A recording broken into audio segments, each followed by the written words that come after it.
అయిపోయింది ఇది. బాలశౌరి అక్కడి ఓకే. నుంచి ఎంపీ, కాకినాడ నుంచి ఉదయని. ఇప్పుడేంది ఆ లంబుకి లేదా అయితే మరి రఘురామకృష్ణరాజుకి లేదా అక్కడ సీటు? అరే వాళ్ళు ఎవరు ఇప్పుడు కాకినాడ కూడా అనౌన్స్ అయిపోయిందా? ఇంకా మా ఏ కూటమి నుంచి సీట్ లేదు అయితే రఘురామకృష్ణరాజుకి.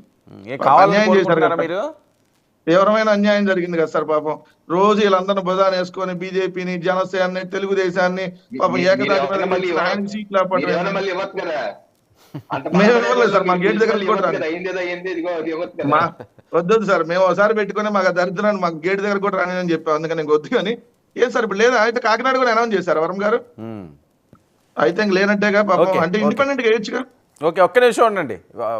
కిరణ్ కిరణ్ ఏంటి వారాహికి అనుమతులు లేవట, పెద్ద ఎత్తున ట్రోల్ అవుతున్న అంశం అది ఏంటి? ఈసీ దెబ్బ లేకపోతే వైసీపీ దెబ్బ? అందరికీ నమస్కారం అండి. సార్ పాపం వాళ్ళ ఆనందం ఎక్కువ కాలం నిలవలేదు. వైఎస్ఆర్సీపీ వాళ్ళది వారాహికి పర్మిషన్ వచ్చింది, ఓకే. జస్ట్ 2 minutes బ్యాక్ వచ్చింది. ఉమ్. వారాహికి పర్మిషన్ వచ్చింది. వారాహి మీద నుంచే పవన్ కళ్యాణ్ గారు పిఠాపురం నియోజకవర్గం చేబ్రోల్లో మాట్లాడబోతా ఉన్నారు సార్. ఉమ్. దాని గురించి లేట్ అయింది. ఆ అప్డేట్ తెలుసుకుందామని నేను చెక్ చేస్తున్నాను ఇక్కడ గ్రౌండ్ లో వాళ్ళతో. ఏంటి ఓకే సార్, వాళ్ళ వరం ఆశ గారు ఏంటి? అంటే థ్యాంక్ యూ వాళ్ళు సార్. వారాహితో ప్రచారం చేయకూడదని అనుకున్నారనా మీ అనుమానం? ఇందులో వాళ్ళకి ఇబ్బంది ఏముంది, మీరు ఎలా ప్రచారం చేసుకుంటేని? అనుకుంటారు కదా, ఫస్ట్ నుంచి మేము వారాహిని తిరగనివ్వం, వారాహికి పర్మిషన్ ఎట్లా వస్తుందో చూస్తాం అని ఫస్ట్ నుంచి ప్రగల్భాలు పలికింది, ప్రేలాపనలు చేసింది వైఎస్ఆర్సీపీ వాళ్ళే కదా, వెంకటరెడ్డి గారు లాంటి వాళ్ళే కదా. ఉమ్. ఈ రోజున వారాహి పర్మిషన్ డిలే అయింది, కానీ దానికి ఆల్టర్నేటివ్ ఏర్పాట్లన్నీ చేసుకున్నారు మా వాళ్ళు. దానికి సంబంధించిన స్టేజ్ ఏదైతే ఉందో వేరే వెహికల్ తీసుకొచ్చి దాన్ని ఏర్పాట్లు చేశారు, ఆల్టర్నేటివ్ అరేంజ్మెంట్స్. కానీ luckily we have got the permission. Varahi okay మీద నుంచి పవన్ కళ్యాణ్ గారు మాట్లాడతారు. ఓకే, పిఠాపురంలో ఏం జరగబోతుంది? సార్ పిఠాపురంలో పవన్ కళ్యాణ్ గారు పొద్దున్న వచ్చారు సార్, పొద్దున చాపర్లో వచ్చారు. ఆయన గొల్లప్రోల్లో ల్యాండ్ అయ్యారు.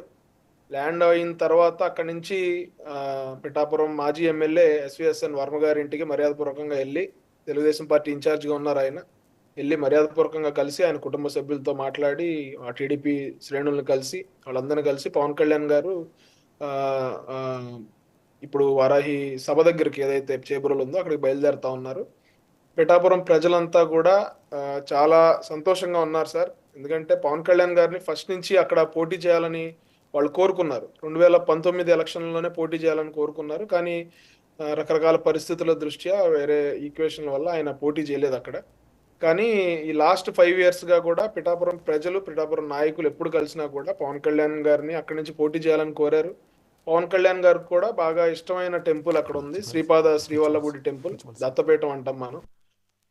లాస్ట్ టైం వారాహి యాత్ర పిఠాపురంలో జరిగినప్పుడు కూడా పవన్ కళ్యాణ్ గారు సూచనప్రాయంగా చెప్పారు అక్కడ, నాకు పిఠాపురం అంటే చాలా ఎక్కువ ఇష్టము, ఇక్కడ దత్తపీఠం, శక్తిపీఠం, ప్రజలందరూ కూడా కోరుకుంటా ఉన్నారు, అన్ని బాగుంటే నేను ఇక్కడి నుంచే పోటీ చేస్తాను, ఇక్కడ ఒక ఆఫీస్ కూడా తీసుకుంటాను, నేను ఒక ఇల్లు కూడా తీసుకుంటానని చెప్పి పవన్ కళ్యాణ్ గారు ఆ రోజున చెప్పడం జరిగింది. అందుకు అనుగుణంగానే ఈ రోజున పవన్ కళ్యాణ్ గారు పిఠాపురం నియోజకవర్గం నుంచి నేను పోటీ చేస్తాను అని చెప్పి అక్కడ రీసెంట్ గా ప్రకటించిన తర్వాత ప్రజలందరూ కూడా చాలా ఆనందం వ్యక్తం చేశారు.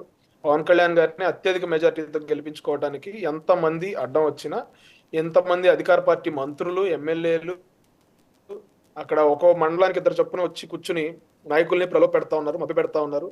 వైఎస్ఆర్సీపీ పార్టీ నుంచి వెళ్లకుండా మీకు అది చేస్తాం, మీకు ఇది చేస్తాం, మీకు బిల్లులు, పాపం మొన్నటిదాకా అయితే కొంతమంది నాయకులు రేపు వస్తాయి బిల్లులు, ఎల్లుండి వస్తాయి బిల్లులు అని చెప్పి సర్పంచ్లు వాళ్ళందరూ కూడా చాలా ఎదురు చూశారు సార్, మీకు బిల్లులు ఆగిపోతాయి మీరు జనసేనలోకి వెళ్తే అని. ఈ రోజున వైఎస్ఆర్సీపీ ఖాళీ అయిపోయే పరిస్థితి ఇక్కడ. వంగగీత గారికి కూడా అంత ఎక్కడికి వెళ్ళినా కూడా ఆవిడకి ఆదరణ ఏమీ లేదు. ఆవిడ మొహం మీదే చెప్తా ఉన్నారు, మీరు అమ్మ నీకు 2 సార్లు అవకాశం ఇచ్చాం, ఈసారి ఖచ్చితంగా మీరు ఓటు అడగడానికి అయితే రావద్దని చెప్పి ఫంక్షన్లకు వెళ్ళినా, లేకపోతే ఆవిడ ఎక్కడన్నా ప్రజలను కలిసి మాట్లాడాలని ప్రయత్నం చేసినా డైరెక్ట్ గా ఆమెకే చెప్తున్న పరిస్థితి. ఓ పక్కన దాడిశెట్టి రాజా గారు, ఓ పక్కన ద్వారంపూడి, ఇంకో పక్కన కురసాల కన్నబాబు, మిథున్ రెడ్డి గారు, వీళ్ళంతా కూడా అక్కడ మండలాల్లో టెస్ట్ వేసి జనసేన పార్టీ నాయకుల్ని మభ్య పెడదామని చూస్తా ఉన్నారు, ప్రజల్ని మభ్య పెడతామని చూస్తా ఉన్నారు, వైఎస్ఆర్సీపీ నాయకుల్ని మభ్య పెడతామని చూస్తా ఉన్నారు. కానీ రేపు ఎల్లుండ అవతల ఎల్లుండ కూడా పవన్ కళ్యాణ్ గారు పిఠాపురంలోనే ఉండబోతా ఉన్నారు సార్. ఈరోజు శ్రీపాద శ్రీవల్లభుడిని కూడా దర్శించుకోబోతా ఉన్నారు. అలాగే పురుహూతిక అమ్మవారు శక్తిపీఠం ఏదైతే ఉందో శక్తిపీఠాన్ని కూడా దర్శించుకుని ఆయన ప్రత్యేక పూజలు చేశారు. ఈ 3 రోజుల్లో అయితే భారీ స్థాయిలో వైఎస్ఆర్సీపీ నుంచి జనసేన పార్టీలోకి పవన్ కళ్యాణ్ గారి సమక్షంలో జాయినింగ్స్ ఉండబోతా ఉన్నాయి. చాలా మంది మాజీ సర్పంచులు, ఇప్పుడు ప్రెసిడెంట్ సర్పంచులు, ఎంపీటీసీలు, వార్డు మెంబర్స్, ఎంపీపీలు వీళ్ళంతా కూడా పవన్ కళ్యాణ్ గారి సమక్షంలో జనసేన పార్టీ తీర్థం పుచ్చుకోవడానికి అయితే ఇక్కడ పిఠాపురంలోనా? పిఠాపురం నియోజకవర్గం నుంచా? ఎస్ సార్, పిఠాపురం నియోజకవర్గం. ఓకే. సో వంగా గీత గారిని